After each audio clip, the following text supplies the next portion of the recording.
Salut les artistes et bienvenue à Cava chez soi pour notre atelier du mardi, ce qui est Dessine avec moi. Cette semaine, j'ai décidé de prendre comme inspiration les arbres, puisque tout autour de nous, ils sont recouverts tout à coup de feuilles et de fleurs. Alors c'est vraiment quelque chose que j'ai fortement dans mon cœur présentement. Donc, pour les projets d'aujourd'hui, demain et jeudi, on utilisera les arbres comme base d'inspiration. Maintenant, pour notre projet de Dessine avec moi, je vais vous montrer un style de dessin d'arbre que je trouve très joyeux. C'est simple, mais j'aime beaucoup son effet. Alors voici ma petite scène à base de formes et de couleurs intéressantes. Comme matériau, vous faut vraiment juste du papier et puis des outils de dessin. Ce que j'ai pris, j'ai utilisé des feutres à grosse pointe Crayola pour faire mes grandes formes solides de couleurs. Et ensuite, pour les lignes, j'ai utilisé un feutre permanent à pointe fine.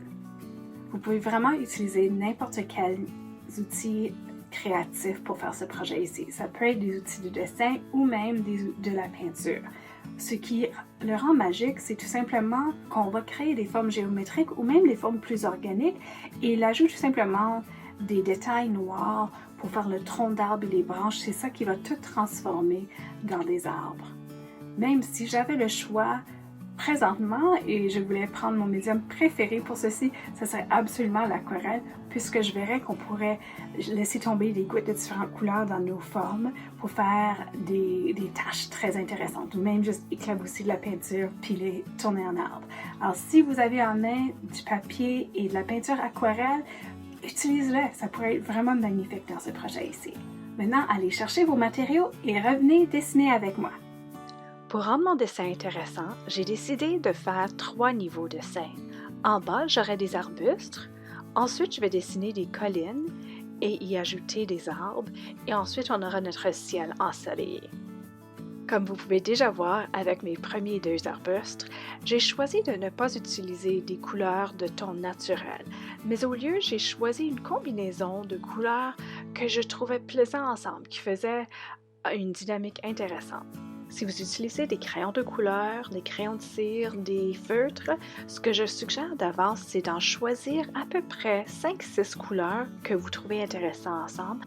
Le fait de choisir votre combinaison de couleurs avant de faire le dessin vous permettra vraiment de juste vous concentrer sur les formes et la composition de votre dessin. Comme vous voyez, pour mes arbustes, j'ai choisi tout simplement de faire les arbustes en demi-cercle et d'autres avec des petites bosses. Généralement, j'ai pris la règle de rester avec la même forme pour la même couleur. Ceci cause une forme de répétition intéressante dans votre image.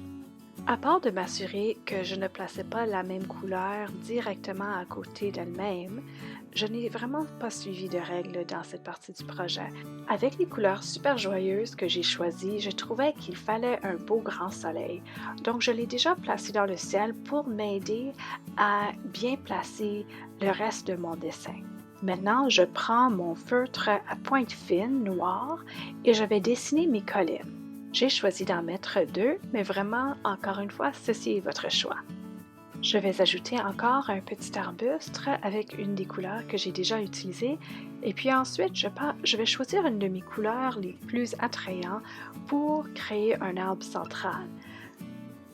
Pour chaque arbre, vous avez beaucoup de flexibilité dans la forme que vous utilisez.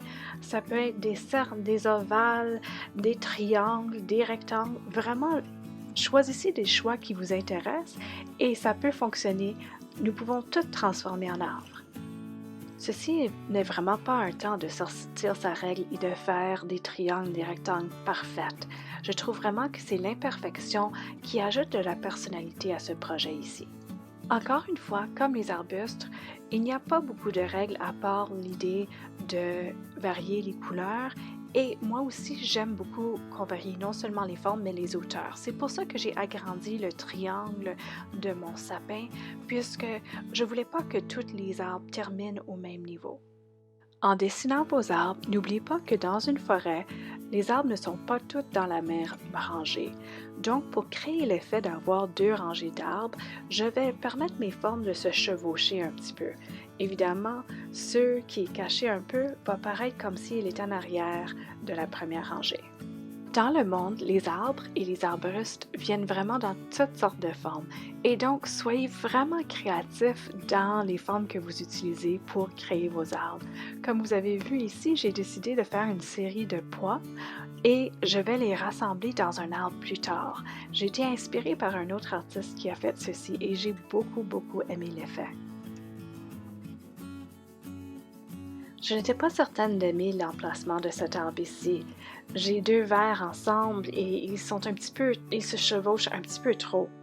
Mais à la fin, quand j'ai ajouté mes motifs, j'ai pu faire une plus grande différence entre mes deux arbres et j'étais content en fin de compte avec le résultat final.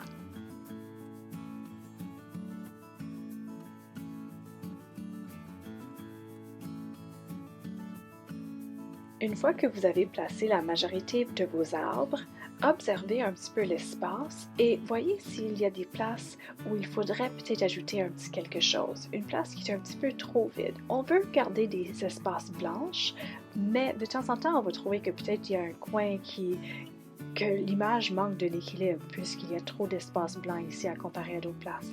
Les petits mini-arbustes, les petits arbres comme ça sont parfaits pour remplir l'espace.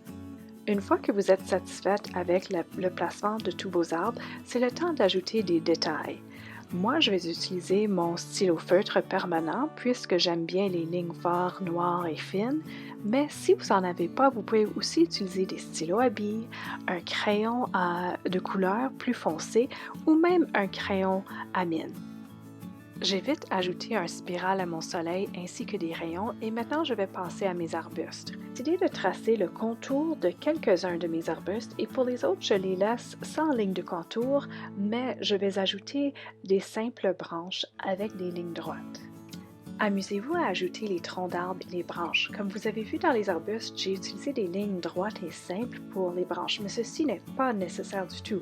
Comme vous voyez dans cette arbre verte ici, je suis en train d'ajouter des branches en forme de spirale et j'aime beaucoup l'effet. Il n'y a vraiment pas de mauvais choix. Amusez-vous.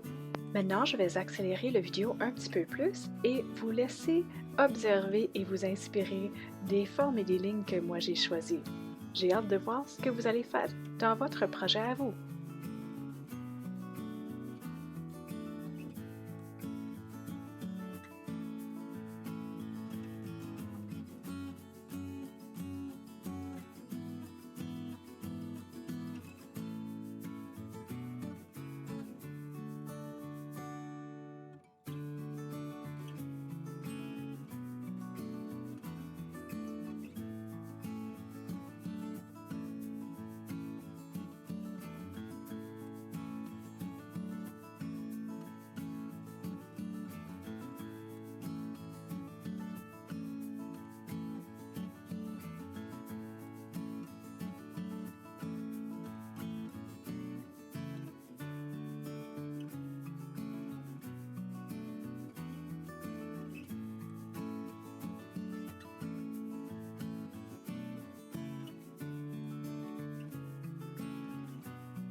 À la fin, j'ai décidé d'ajouter un petit peu plus de motifs à mes arbustes du fond.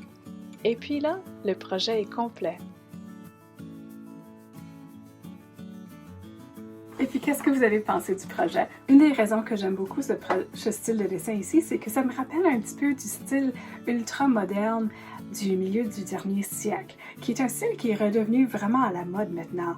Si vous pensez dans les 50, même les 60, on voyait beaucoup de formes géométriques et vraiment entre géométrique et organique dans des taches solides de couleurs avec des dessins de lignes. Des fois, on utilisait le symbole de l'atome un petit peu ou des astérix. Alors, il faut dire que j'aime ce style-là. C'est très agréable et simple aussi à créer. En regardant ma scène, j'ai quasiment le goût d'ajouter un petit lapin ou quelque chose ici. Qu'est-ce que vous en pensez? Qu'autre est-ce que vous pouvez faire avec ce style de dessin? Il me semble que ça ferait une très jolie illustration dans un livre d'enfant aussi. J'espère que vous avez aimé ce projet autant que moi. Si vous avez créé un dessin à base de cette technique ici, j'aimerais, comme toujours, vraiment le voir. Alors prenez une photo et partagez-le soit en dessous de ce post si vous voyez la vidéo sur Facebook. Autrement, vous pouvez le partager sur les médias sociaux en employant #Cava chez soi, en nous taguant avec @Galerie-Cava et vous pouvez, comme toujours, m'envoyer directement vos projets par nadia@whimsical.inc. Demain, c'est mercredi et donc ça veut dire que je vais vous offrir un défi à 3 dimensions. Alors n'oubliez pas de revenir pour découvrir ce que nous allons faire. À demain!